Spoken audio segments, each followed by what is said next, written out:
하나님의 말씀은 요한계시록 21장 9절에서 16절까지입니다. 오늘 우리에게 주시는 하나님의 말씀 요한계시록 21장 9절에서 16절까지 함께 봉독합니다. 일곱 대접을 가지고 마지막 일곱 재앙을 담은 일곱 천사 중 하나가 나와서 내게 말하여 이르되 이리 오라, 내가 신부 곧 어린 양의 아내를 네게 보이리라 하고 성령으로 나를 데리고 크고 높은 산으로 올라가 하나님께로부터 하늘에서 내려오는 거룩한 성 예루살렘을 보이니 하나님의 영광이 있어 그 성의 빛이 지극히 귀한 보석 같고 벽옥과 수정같이 맑더라. 크고 높은 성곽이 있고 12문이 있는데 문에 12천사가 있고 그 문들 위에 이름을 썼으니 이스라엘 자손 12지파의 이름들이라. 동쪽의 세 문, 북쪽의 세 문, 남쪽의 세 문, 서쪽의 세 문이니 그 성의 성곽에는 12기초석이 있고 그 위에는 어린 양의 12사도의 12이름이 있더라. 내게 말하는 자가 그 성과 그 문들과 성곽을 측량하려고 금 갈대자를 가졌더라. 그 성은 네모가 반듯하여 길이와 너비가 같은지라. 그 갈대자로 그 성을 측량하니 12,000 스다디온이요 길이와 너비와 높이가 같더라. 아멘. 오늘은 새 예루살렘에 대해서 한번 살펴보도록 하겠습니다. 우리 지난 시간에 계시록의 이중 결론에 대해서 잠시 말씀을 나눈 적이 있습니다. 계시록은 이중적 결론을 향해 나간다는 거예요.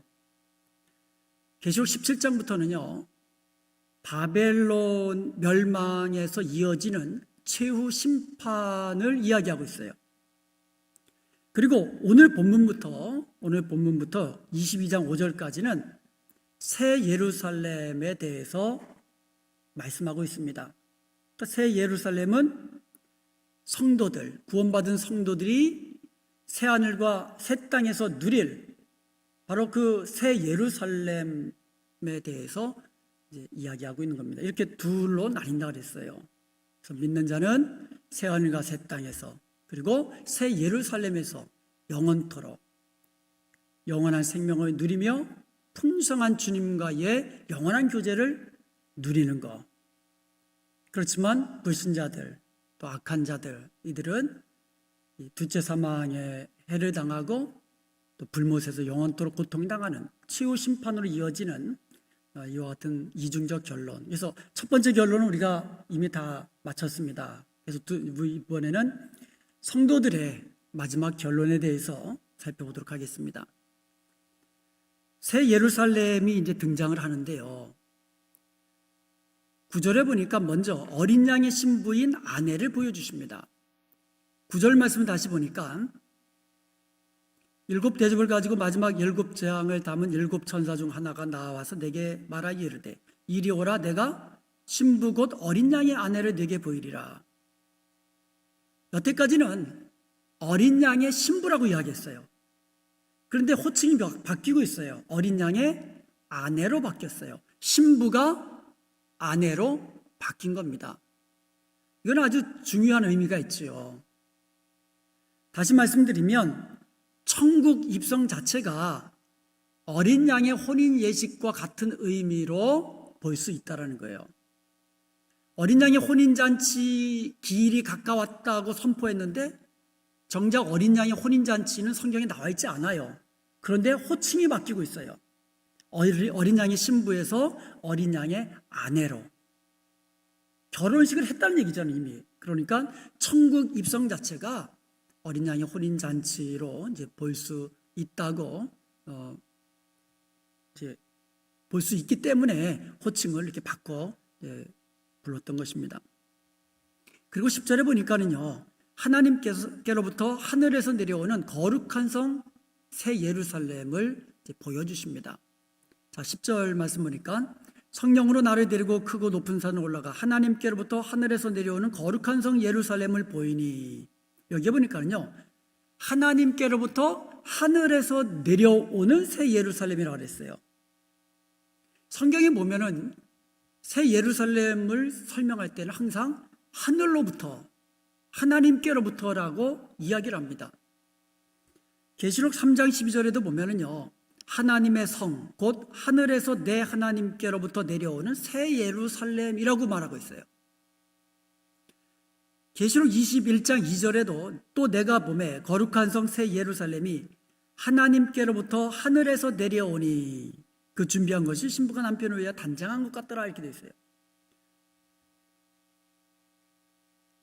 하나님의 그 어린 양의 신부, 그러니까 하나님의 백성들이죠. 어린 양의 아내들이 이제 거하게 될 새 예루살렘은 하나님께로부터 하늘에서 내려온다고 말씀하고 있어요. 이 말은 뭐냐면 새 예루살렘은요, 인간의 노력으로 성취된 것이 아니라는 거예요. 새 예루살렘은요, 하나님께로부터 비롯된 것임을 말씀하고 있는 겁니다. 그러니까 모든 것이 하나님이 지으신 거라는 거죠. 하나님이 하신 것이라는 겁니다. 여기서 우리는요, 어린 양의 신부와 새 예루살렘이 같은 말인가 다른 의미인가 라는 질문이 생기게 됩니다. 먼저 어린 양의 신부가 새 예루살렘이다.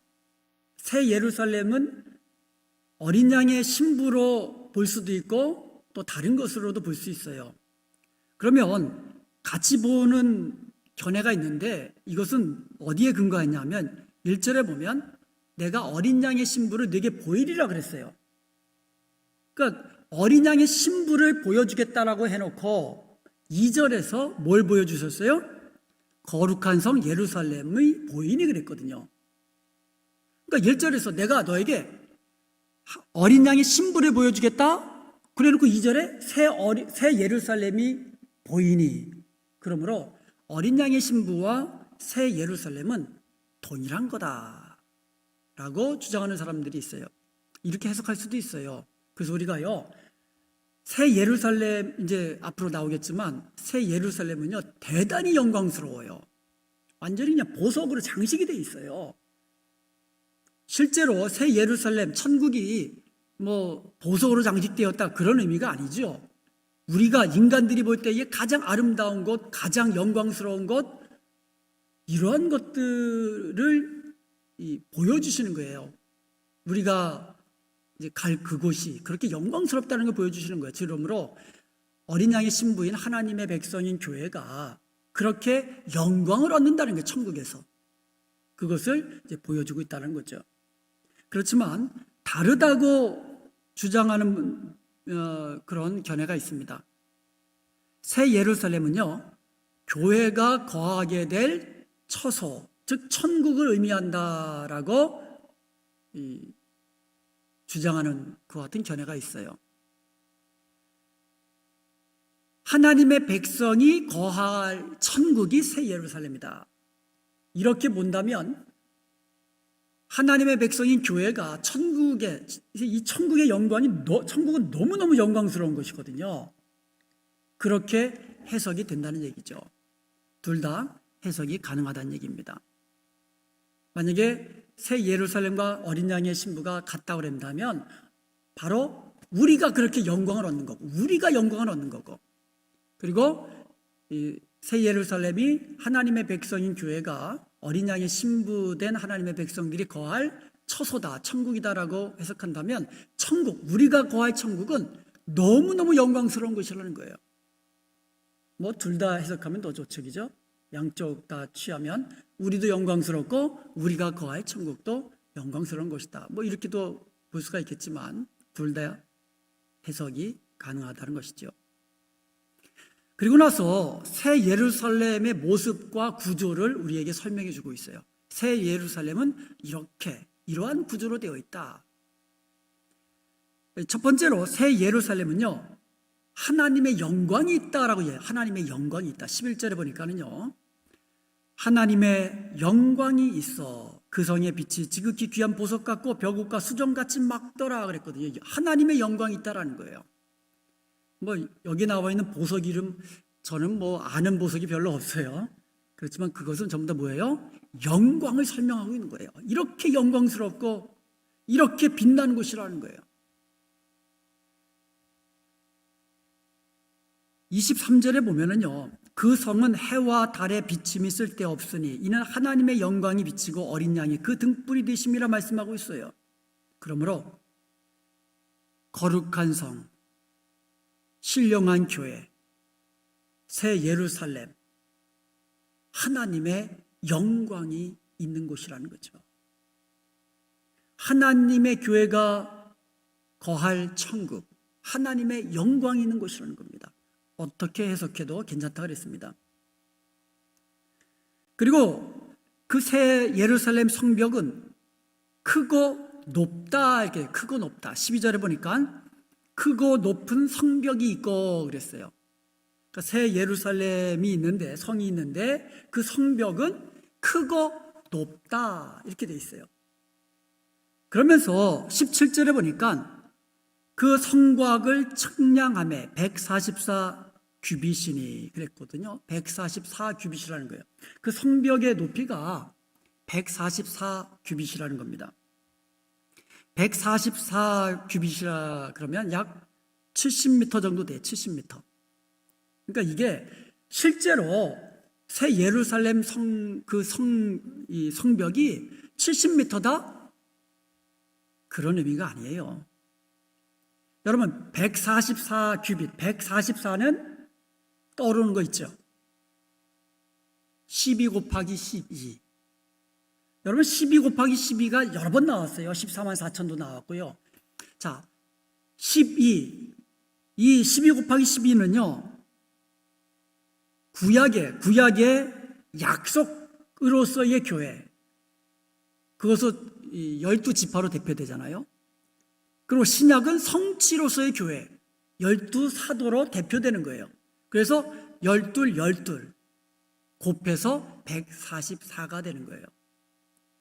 즉, 이 말은 하나님의 백성이 아주 완전하고 그리고 안전한 그와 같은 새 예루살렘 성 안에서 거하게 될 것이라는 것을 말씀하고 있는 거예요. 그러니까 제가 계속 이야기하고 있죠. 새 예루살렘이 천국으로 본다면 성도들이, 그러니까 교회가 거할 천국은 영원토록 안전하고 그리고 온전하다, 완전하다는 거예요. 새 예루살렘을 하나님의 교회인 성도 그 자체, 하나님의 교회로 본다면 하나님의 백성은 안전함을 느낀다는 거예요. 안전함을. 우리 주님 안에서 우리가 안전함을 느낀다는 거예요. 그리고 완전하게 되어온다는 거예요. 그것을 보여주는 것이 144라는 그 숫자입니다.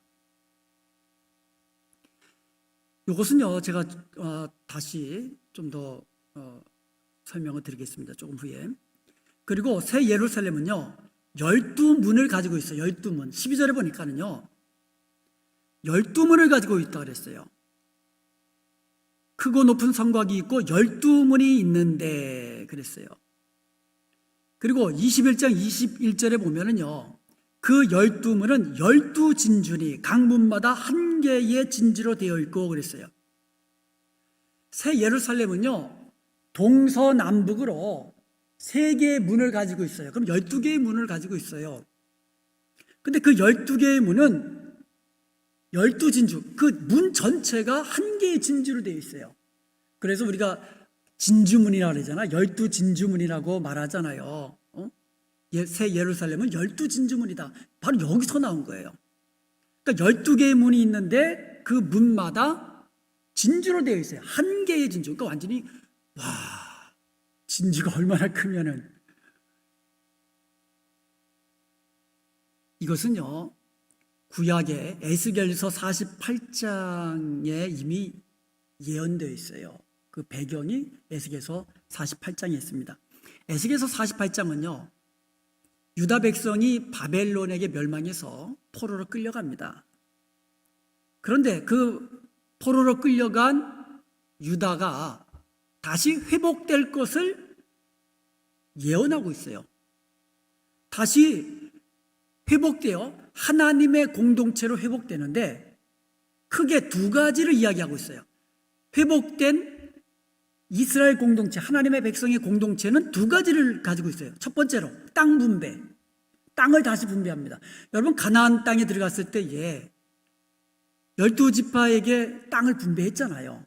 그런데 포로로 끌려갔다가 다시 돌아온 유다 하나님의 백성 공동체에게 먼저 땅을 분배합니다. 똑같이. 그 다음에 두 번째가 성읍을 제공하는 거예요. 성읍. 그리고 성전을 재건하는 겁니다. 성전도 재건하고 성읍도 재건하고. 그 성읍을 이제 재건하는데 그 사이즈가 어떻게 되냐면 동서남북으로 각각 4,500척이라 4,500척, 4,500척, 4,500척 합계 18,000척이 된다 이렇게 돼 있어요. 그리고 동쪽으로 동서남북으로 각각 3개의 문을 가지고 있는데 그 문마다 지파들, 자기네 지파, 그러니까 예를 들어서 내가 유다 지파다 그러면 유다 지파의 문이 따로 있다라는 거예요. 각 지파별로. 그렇게 되어 있고 마지막에 뭐로 끝납니까? 여호와 삼마라고 끝습니다. 제가 그 구절을 읽어드릴게요. 에스겔서 48장 마지막 절입니다. 그 사방의 합계는 18,000척이라. 그날 후로는 그 성읍의 이름을 여호와 삼마라 하리라. 여호와 삼마는 뭐예요? 여호와께서 거기에 계신다. 이것이 궁극적으로 성취되는 것이 바로 요한계시록이에요. 요한계시록에 보면은요, 각 이 12 곱하기 12, 그러니까 구약과 신약의 모든 하나님의 백성이 그 각각의 그 문을 가지고 하나님이 계신 이 천국에서 완성된다는 것을 이제 보여주고 있는 겁니다. 그래서 새 예루살렘과 새 하늘과 새 땅에서 에스겔에서 예언하면서 말씀하셨던 그 말씀들이 요한계시록에서 완전하게 성취된다는 것을 지금 보여주고 있는 것입니다. 그래서 12문에는요, 이스라엘 백성들 전체를 대표하는 12지파의 이름이 새겨져 있습니다. 그리고 성벽의 12기초석에는 신약교회의 기초인 12사도의 이름이 새겨져 있습니다. 그러니까 12문에는 12지파의 이름이 새겨져 있고요. 구약 대표로. 그리고 그 성벽의 12기초석에는 12사도의 이름이 새겨져 있는 거예요. 12사도는 신약 성도를 대표한다고 말씀드렸죠. 그래서 12지파의 지파는 구약에 구원받은 백성들의 대표고, 또 12사도는 신약에 구원받은 성도들의 대표로 요한계시록에서는 사용되고 있다는 거예요. 그러면서 12사도를 뭐라고 해석하냐면 어린 양의 12사도로 해석하고 있어요. 그러니까 12사도는 어린 양의 12사도라는 거예요. 그렇다면 12지파는 뭐가 되겠어요? 자, 한번 도표를 한번 보겠습니다. 저 도표를 한번 보시면은요, 새 예루살렘 성의 12문에 12지파의 이름이 새겨져 있어요. 성벽의 12기초석에 12사도의 이름이 새겨져 있습니다. 그런데 12사도를 어린 양의 12사도라고 그랬어요. 그렇다면 12지파는 뭐예요? 어린 양의 12지파가 되는 거예요. 그러므로 12지파나 12사도나 모두 어린 양의 백성들이라는 거예요. 신구약에 구원받은 어린 양의 신부된 하나님의 백성, 즉 교회 공동체, 이것이 바로 12지파와 12사도로 대표된다는 거죠. 그래서 12과 관련된 숫자들이 요한계시록에 자주 나오죠. 그래서 그 12지파, 12사도 합치면 뭐가 돼요? 24. 더하면 뭐가 돼요? 24. 그래서 요한계시록 4장 4절에 보면 하나님 보좌 주위에 24장로가 앉아 있어요. 그러니까 하나님 보좌 이 주위에 24개의 보좌가 있는데 그 보좌마다 24장로가 하나씩 앉아있다고 말씀하고 있습니다. 24장로, 신구약 구원받은 모든 하나님의 백성들의 대표가 24가 되는 거예요. 이제 곱해봅시다. 12 곱하기 12, 그럼 144가 나왔죠. 거기다 1000을 더하면 뭐가 돼요? 이 1000이라는 숫자는요, 많은 것을 상징하는, 많은 것, 그리고 완전한 것, 충만한 것, 이런 숫자거든요. 1000을. 그러니까 12 곱하기 12 144거든요. 거기다가 1000을 곱하니까 14만 4천이 되는 거예요. 그러니까 신구약 구원받은 완전한 하나님의 백성, 충만한 하나님의 구원받은 성도가 그래서 14만 4천이라는 거예요. 이단들은 그렇게 설명 안 하죠. 자기네가 14만 4천이라고 이야기하죠. 세대주의자들은 14만 4천을 이스라엘 백성들 가운데 구원받은 숫자라고 이야기하고요. 특별히 이제 대환란을 거치면서 그렇게 설명하지만 우리 개혁주의에서는 세대주의적 종말관을 따르지 않는다 그랬잖아요. 그래서 14만 4천 그러면 구원받은 하나님의 백성들이다. 24는 뭐예요? 구원받은 하나님의 백성들의 대표고 14만 4천은 구원받은 하나님의 백성의 총수를 상징적으로 보여주고 있는 숫자다. 이렇게 해석할 수가 있는 것입니다. 그래서 계시록 7장 1절에서 8절은 14만 4천이라고 그랬고요. 계시록 7장 9절에서 17절은 셀 수 없는 큰 물이다 그랬거든요. 그래서 이 14만 4천은 결국은 천국에서 셀 수 없는 큰 물이라는 거예요. 구원받은 하나님의 총숫자이기 때문에. 그래서 14만 4천이라고 상징적으로 그렇게 말씀해 주고 있는 것이죠. 자, 이번에는요, 새 예루살렘 성의 구조에 대해서 말씀드리겠습니다. 새 예루살렘 성은요, 정육면체 구조예요. 정육면체가 뭐죠? 정육면체는요, 그 높이, 그리고 밑에 길이, 그 다음에 뭐라고 말해야 됩니까? 이거 생각하면 돼요. 간단히 말해서 주사위가 정육면체예요. 주사위. 새 예루살렘 구조가 정육면체 구조예요. 15절에 보면은요, 그 성과 그 문들과 성곽을 측량했어요. 그랬더니 그 구조가 어떻게 되어 있냐면 16절에 보니까 그 성은 네모가 반듯하여 길이와 너비가 같은지라. 똑같다라는 거예요. 이게 네모 반듯하다는 거예요. 그 성량을 측량하니 12,000 스타디온이요 길이와 너비와 높이가 같더라 그랬어요. 그러니까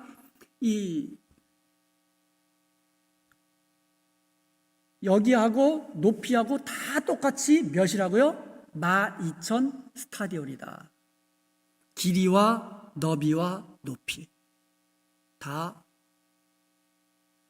전부 다 12,000씩 되어 있더라. 그러니까 이렇게 생각하면 돼요. 주사위가 한쪽이 전부 다 뭐라고요? 전부 다 12,000씩 되어 있다라고 생각하면 돼요. 스타디온이에요. 스타디온. 영어로 하면 스테디움. 스테디움 그러면 이게 종합경기장이거든요. 그래서 종합경기장, 그래서 원 스테디움은요, 그러니까 원 스타디온, 헬라어로 원 스타디온은 약 185m 정도 돼요. 185m. 그래서 12,000 스타디온 하면 약 2,200km 됩니다. 그래서 말하면 2,200km 높이도 2,200km 되는 이 육면체 구조가 새 예루살렘의 구조다. 이렇게 보면 됩니다.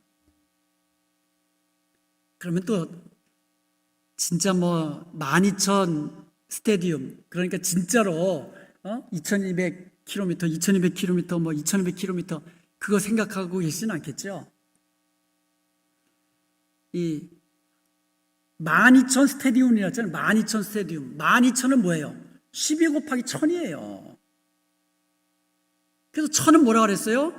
완전함, 충만함을 말하는 거예요. 10이 그러면 3 곱하기 4거든요. 3은 하나님의 완전수, 4는 사람, 뭐 동서남북 다 이런 식으로 돼 있잖아요. 그래서 곱한 게 10이거든요. 그래서 그렇게 봐야지.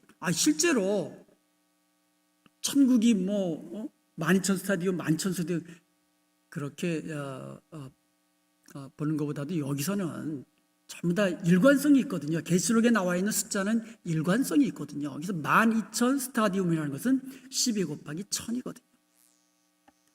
그런데 여기서 중요한 것은요, 정육면체 구조라는 거예요. 정육면체 구조. 아주 중요한 구조입니다. 이 세상에서 정육면체 구조 어디에 있을까요? 성경에. 성경에 보면 정육면체 구조가 나와요. 지성소. 여러분, 지성소는 하나님의 임재가 있는 곳이잖아요. 법궤가 있잖아요. 하나님의 법궤를 모신 하나님의 임재가 있는 가장 거룩한 것이 지성소거든요. 그 지성소의 구조가 정육면체예요.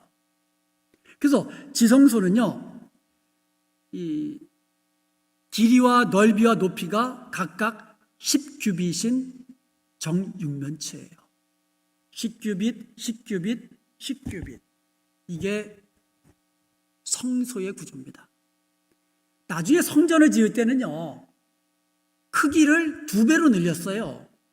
그래서 성전 안의 지성소는요, 그 2배인 20규빗인 정육면체예요. 그래서 열왕기상 6장 20절에 보면 내 소의 안의 길이가 20규빗이요 너비가 20규빗이요 높이가 20규빗이라. 그러니까는 성전 안에 있는 지성소는 20규빗이고 성막 안에 있는 지성소의 크기는 10규빗이에요.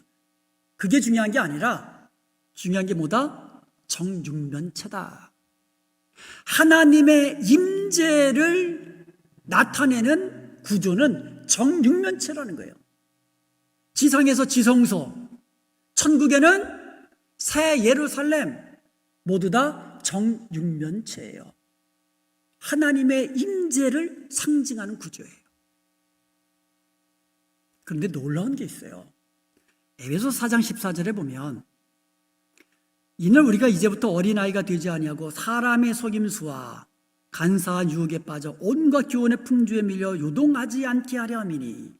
사람의 속임수라면 사람의 속임수, 이 속임수를 이전에 개역 한글 성경에서는요 이 괴술로 번역했어요. 괴술, 사람의 괴술, 사람의 속임수라는 뜻이에요. 이 속임수라는 말이거든요. 큐베이아거든요. 큐베이아. 이게 무슨 뜻이냐 하면 속임수라는 뜻이에요. 그런데 이것의 원래 의미가 뭐냐? 원래 의미가 다이스 플레잉이라는 뜻이에요. 다이스, 주사위. 게임하는 주사위라는 뜻을 가지고 있어요. 여러분, 주사위는 어떤 모양이에요? 정육면체거든요. 여러분, 놀랍지 않습니까?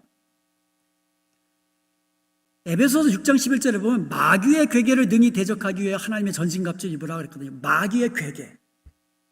여러분, 사탄은요 얼마나 속임에 능통한지 몰라요. 거짓의 아비라 그러잖아요. 참 거짓말 잘하는데 어느 정도 잘하냐? 듣는 이로 하여금 그냥 홀딱 빠지도록 그렇게 거짓말을 잘해요. 여러분, 사기치는 사람들 말을 들어보면 정말 말 잘한다 그러잖아요. 들으면 와 진짜 같고, 그래서 막 그냥 돈 갖다 주면서 그러다 사기 맞고.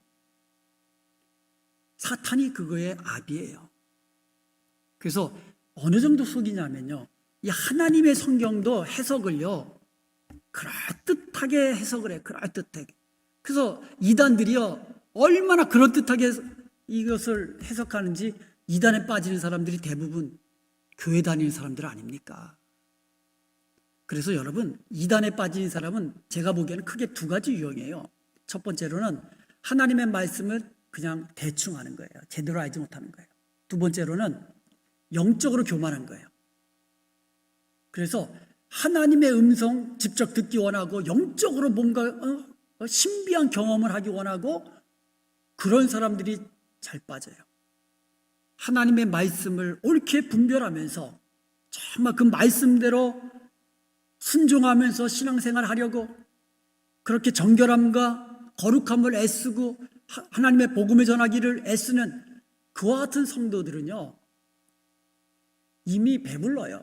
하나님의 말씀으로 늘 충만해 있기 때문에 갈급함이 없어요. 그런데 하나님의 말씀을 제대로 하지 못하면 늘 갈급한 거야. 그러니까 막 그냥 아무 데서 막 주워 먹다가 독 있는 해석, 그거 주워 먹고는 탈나는 거예요. 사탄이 얼마나 간사한지 몰라요. 한번 이렇게 생각해 보세요. 사탄이 하나님이 임재하시는 그 구조가 정육면체라는 사실을 알까요, 모를까요? 사탄은 아는 거예요. 그래서 하나님이 거하시는 정육면체 구조를 뭐로 만들었어요? 게임하는 주사위로 만들어버린 거예요. 사람들은 주사위를 막 던지면서 게임하게 만들어버린 거예요. 그 구조가 주사위가 하나님이 거하는 곳이라는 게 아니죠. 주사위 구조, 정육면체 구조가 하나님이 거하시는 지성소요 새 예루살렘의 구조라는 거예요. 그 얘기는 다시 뭘 말하는 거예요? 정육면체 구조를 통하여 하나님의 임재하심을 보여주고 계시는 거예요. 그리고 놀랍게도요, 주사위의 그 양면의 합이 전부 다 뭔지 아세요? 주사위를 마주보는 것의 합은 전부 다 7이에요. 7. 하나님의 완전한 숫자. 이 사탄이 이 게임기를 만들어도, 게임하는 주사위를 만들어도 어쩌면 그렇게 하나님의 어떻게 보면 게임하는 도구로 전락시키는. 그래서 우리는요, 이것은 그냥 우리가 추론한 것일 뿐이지만 사탄의 괴계가 그만큼 놀랍다라는 거예요. 그러므로 여러분, 나를 자만하면 안 돼요. 아, 나는 성경 말씀, 나는 뭐 혼자 나는 신앙생활 할 수 있어. 이렇게 자만하면 안 돼요.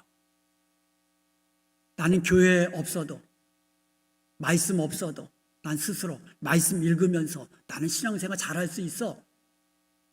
하나님이 교회를 만드신 목적이 뭡니까? 교회 공동체를 통하여 함께 주의 나라를 위하여, 그리고 함께 말씀으로 양육받으면서 하나님 닮은 모습으로 성장하라고. 천국에서 우리가 누릴 사랑의 교제를 이 땅에서도 서로 교회를 통하여 사랑의 교제를 나누라고 하나님이 주신 축복의 공동체입니다. 그래서 하나님이요, 교회를 얼마나 사랑하신지 몰라요. 그러므로 우리는 사탄의 괴계가 얼마나 정교한지 알고는요, 그 괴계를 능히 대적하기 위해서 하나님의 전신갑주로 날마다 무장해야 될 줄로 믿습니다. 하나님의 전신갑주로 무장한 이후에는 마지막으로 기도로 우리가 충만하여서 사탄을 대적하면서 이 땅에서 주어진 사명 감당해야 될 줄로 믿습니다. 말씀을 마치겠습니다. 오늘 본문 말씀은 새 예루살렘에 관한 거예요. 근데 새 예루살렘은 하나님의 영광이 있는 곳이라고 했어요. 굉장히 영광스러운 곳이에요.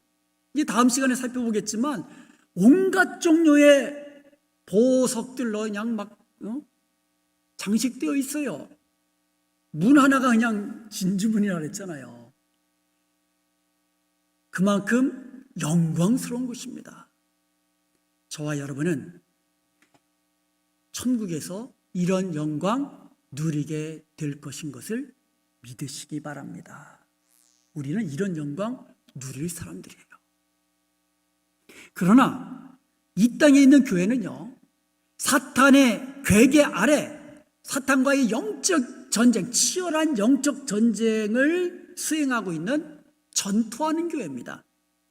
그래서 교회는요, 요한계시록에서 보여주고 있는 교회는요, 하늘에는 승리하는 교회, 승리한 교회, 영광의 교회, 이 땅에서는 전투하는 교회, 피 흘리기까지 싸우고 또 싸우며 죽기까지 믿음을 지키며 나가는 교회, 이 두 가지를 요한계시록에서는 다 보여주고 있는 거예요.